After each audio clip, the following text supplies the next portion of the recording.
Meu irmão e minha irmã, por acaso você está disposto a continuar servindo a Deus, mesmo que você leve socos e tapas e cuspes da vida?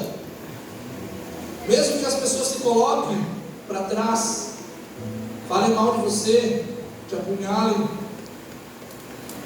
te façam sofrer, entristecer, às vezes um parente, às vezes um chefe no trabalho. Você está disposto mesmo assim a continuar servindo a Deus? Ainda que Deus não responda às suas orações, ou responda de uma forma que você não gostaria.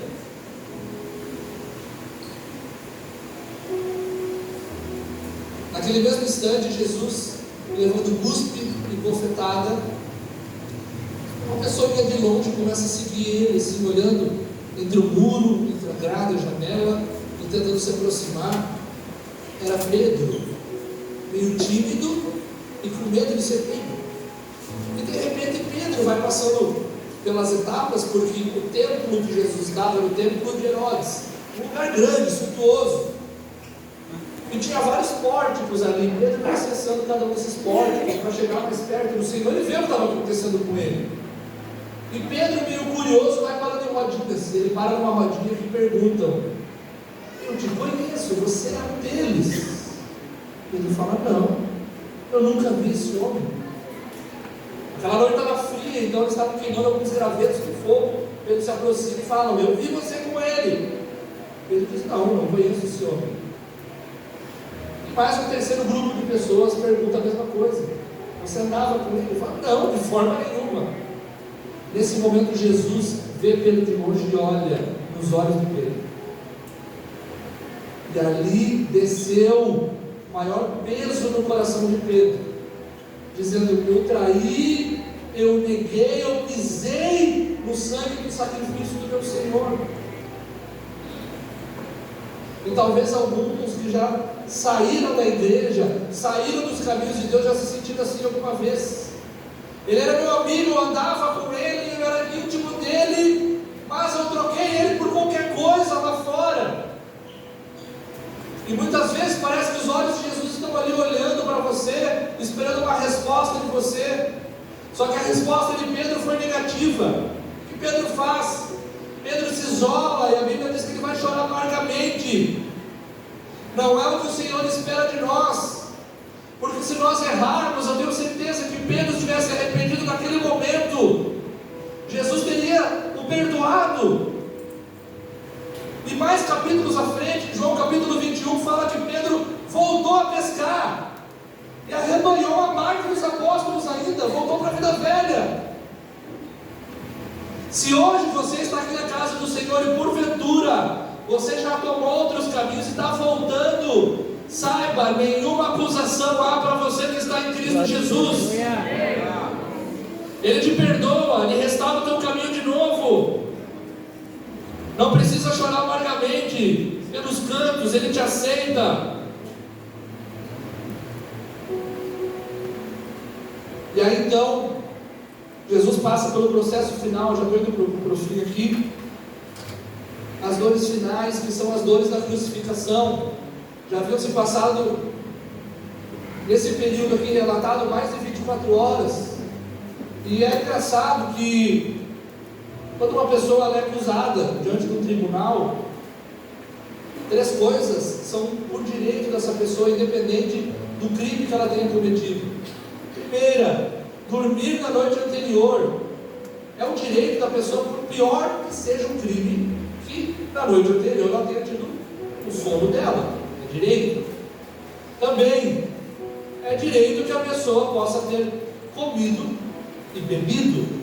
Jesus passou 24 horas sem ninguém lhe oferecer um copo de água, uma refeição. E também Jesus não descansou nessas 24 horas, psicologicamente, emocionalmente. Só foi acusado por aqueles homens religiosos e também pelos romanos.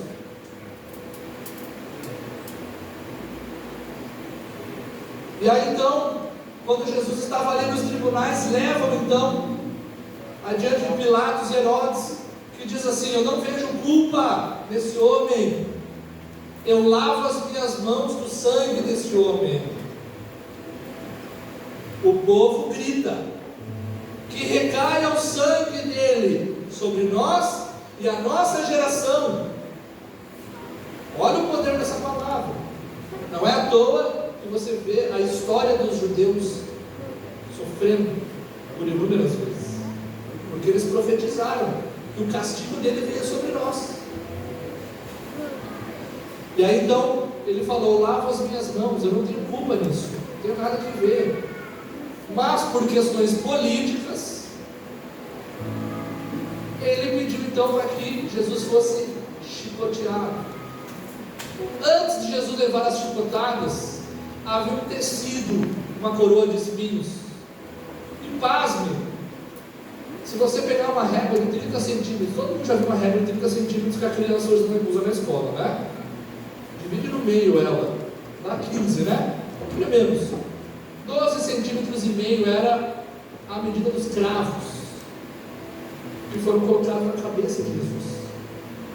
E colocaram aquela coroa de espinhos sobre a cabeça do nosso Senhor. E o pior, um dos guardas pegou uma cana e dava na cabeça de Jesus e dizia: profetiza se tu é o Cristo, quem está te batendo. Enquanto ele batia com aquela cana, os cravos entravam na cabeça de Jesus, furando o couro cabeludo de Jesus e dando alguns espasmos nervosos em Cristo, ativando todo o sistema nervoso de Jesus. O homem que não dormiu, não comeu, não descansou, agora começa a sofrer dores emocionais e psicológicas e físicas. Então, pega um chicote chamado chicote de azorrague. Eram 3 tiras de couro, e dependendo do tipo de chicote, havia diversos chicotes na época. Os mais comuns ou eram com ossos de ovelha pontiagudas nas pontas, ou um pedacinho de ferro, dependendo do chicote. Qualquer uma dessas duas opções, Jesus levou nas costas. No filme Paixão de Cristo mostra muito essa cena, Jesus numa pilastra, com as mãos assim, com as costas expostas, e eles batendo nas costas de Jesus, e cada chicotada que Jesus levava, aqueles pedaços de osso de ovelha ou de ferro entravam mais ou menos para aqueles que pescam, sabe como é? Quando você coloca um anzol, já aconteceu de você pegar um anzol na sua pele, na sua carne, e puxar? Seria mais ou menos isso.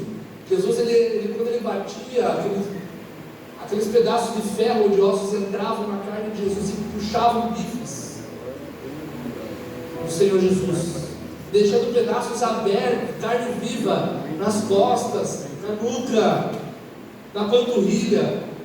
Nosso Senhor, as costas todas dilaceradas, uma cena de tortura. Nosso Senhor ficou chagas abertas, sangue jorrando, sangue vivo jorrando dele. E por tradição judaica, você poderia, há uma tradição mesmo, que diria que você não poderia dar 40 chicotadas, porque já tentaram dar em alguns e essas pessoas morreram, então eles davam 39. Se você fizer 39 vezes 3, dá 117 feridas abertas nas costas de Jesus. Sem contar que ele estava com a cabeça sangrando, o rosto sangrando, por causa dos cravos que entraram na sua cabeça. E ali Jesus perdeu um bocado de sangue, fraco, sem comer e sem dormir. Amém? Então, os guardas, zombando daquela cena, pegaram uma capa que tinha ali, cor roxa, que simbolizava a capa que os reis usavam, e joga nas costas de Jesus. Eu não sei se você alguma vez já cortou o pé, a mão, e coloca uma roupa por cima. Você já fez isso? O que acontece quando você vai tirar aquela roupa? O sangue gruda, e quando você vai tirar, abre mais ainda as feridas. Coloca aquela capa sobre Jesus e começa a zombar dele, começa a zoar, caçoar. bater, humilhar, cuspir, dar soco em Jesus. E mais uma vez Jesus cumpre o seu ministério no que está registrado por Isaías, no capítulo 53, verso 7. E como o cordeiro mudo foi levado ao matadouro. É engraçado porque na igreja muita gente tem muita opinião, muita voz, fala o que pensa, e poucos imitam o cordeiro mudo e manso, que passam pelas provas em silêncio, quietos. Você não precisa expor na internet, você não precisa expor no púlpito as suas dores. Exponha no seu quarto de oração, exponha diante de Deus.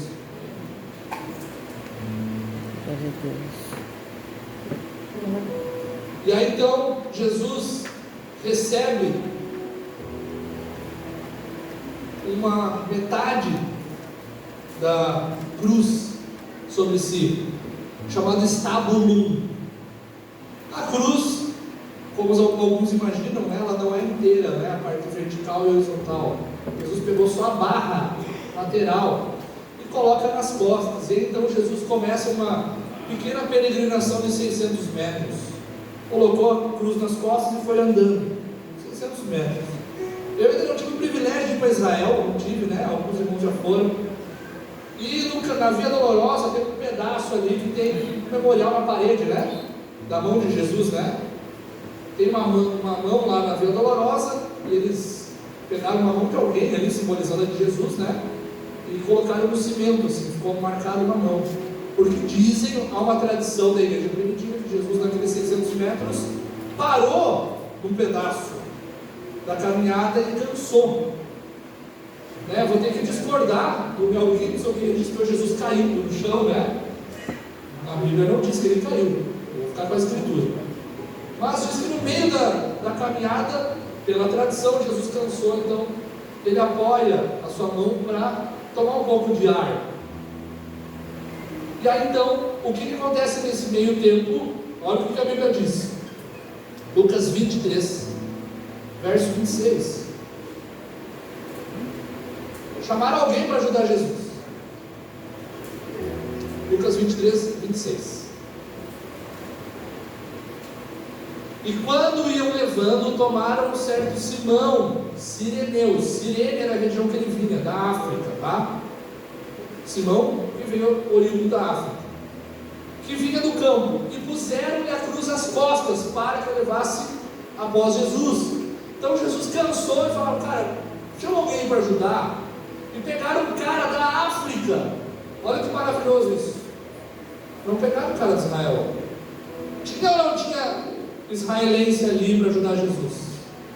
Era a Páscoa, a cidade estava cheia. O que movimentava Jerusalém naqueles dias eram as 3 festas anuais, em especial a Páscoa mais do que todas. Tinha muita gente de Israel, mas pegaram o cara, não tinha nada a ver no cenário. Por quê? Porque às vezes você está precisando de uma pessoa do teu lado ali para te ajudar, e essa pessoa não vai ter um coração compadecido para te ajudar, e Deus arranca todo lado do mundo para ajudar se for preciso. Aleluia. Glória a Deus. Mas ajuda. E aí então Jesus vitorioso conseguiu aos trancos e barrancos chegar ao Monte Gólgota, que em hebraico é caveira, Monte da Caveira. E provavelmente Cristo foi deitado no chão para fazer isso, e pregam as suas mãos e os seus pés. Amém? Os estudiosos dizem que os pés não foram pregados separadamente, mas um em cima do outro.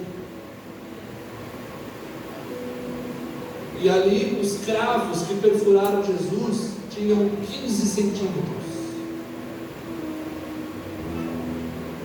E ali Jesus deitado, eu imagino, né? Estou falando de imaginação agora, estou falando do registro bíblico, tá? Jesus deitado no chão e o soldado perfurando as mãos e os pés do Senhor. No momento que Jesus é perfurado, os nervos e tendões da mão também começam a dar alguns ataques nervosos nas mãos e nos pés. E aí então a cruz, ela é levantada. Os irmãos foram lá, que é um lugar baixinho, né? Cruz levantada. E ali Jesus, ele tem que fazer um movimento muito interessante. Porque como ele está com as mãos perfuradas e cravadas na cruz, a gravidade empurra Jesus para baixo. Mas Jesus quer puxar para cima. Para quê? Para poder falar. Porque Jesus terminou com 7 frases ali a sua paixão e as suas dores. Queria compartilhar com a igreja. Terminamos aqui. Lucas capítulo 23, verso 34.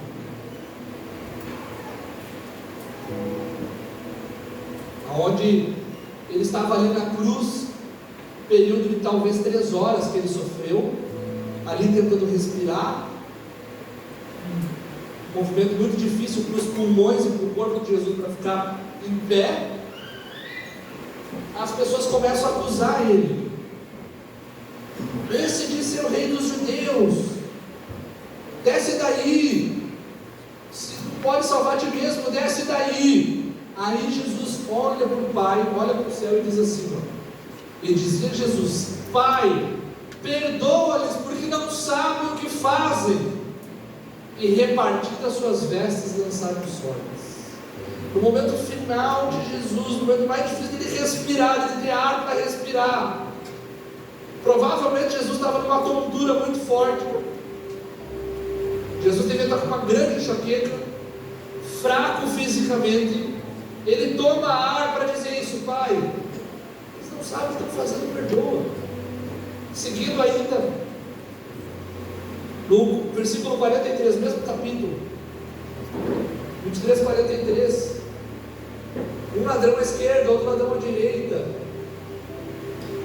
e eles começam a discutir entre si.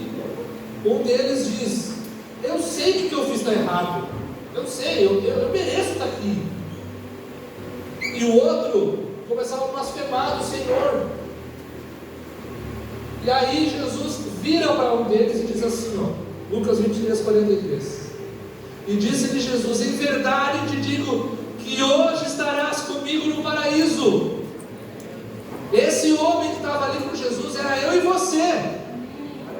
Porque o céu não vai ser inaugurado com uma pessoa perfeita. O céu vai ser inaugurado com uma pessoa imperfeita, como eu, como você, pecador, falho, que está procurando consertar a sua vida diariamente.